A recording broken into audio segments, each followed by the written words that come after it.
c'est aussi à travers la parole de Dieu. La parole de Dieu, la parole méditée. Alors nous sommes des moniales et nous méditons la parole. C'est ce qu'on appellerait aussi la lectio divina. C'est-à-dire qu'on prend un temps de silence, un temps où on s'isole, un temps où on est à part et on écoute le Seigneur. Le Seigneur a quelque chose à nous dire. Il a quelque chose à nous dire à travers sa parole. À chacune, il va dire quelque chose qui est unique et qui est personnel et qui sera une lumière, une balise, un phare pour éclairer notre journée. Voilà, c'est à travers ça que je peux dire que le Christ nous parle à travers la parole. C'est important ça.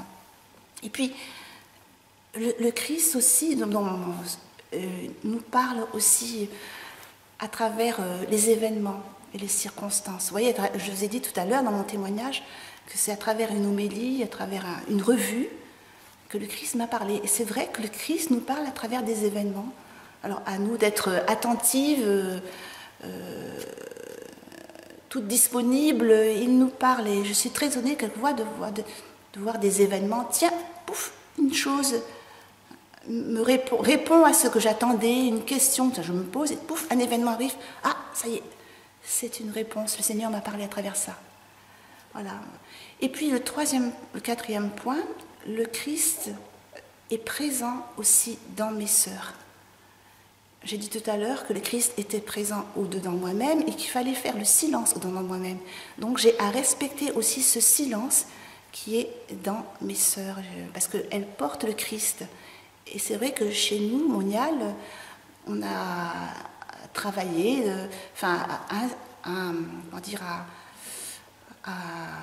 travailler ceci, à faire une ambiance de silence dans la maison, de paix, de calme, pour respecter ce silence dont ma sœur a besoin pour écouter le Christ qui est au-dedans d'elle-même. Et ça, c'est très important.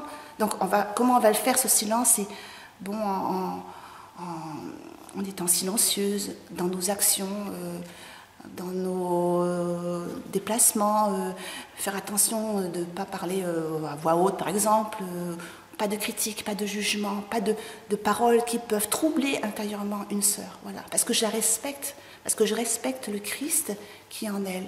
Voilà, c'est une manière, ce silence, c'est une manière de dire, voilà, Jésus, je crois que tu es présent dans cette sœur.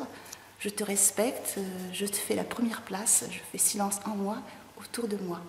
Voilà, c'est ce que je voulais dire.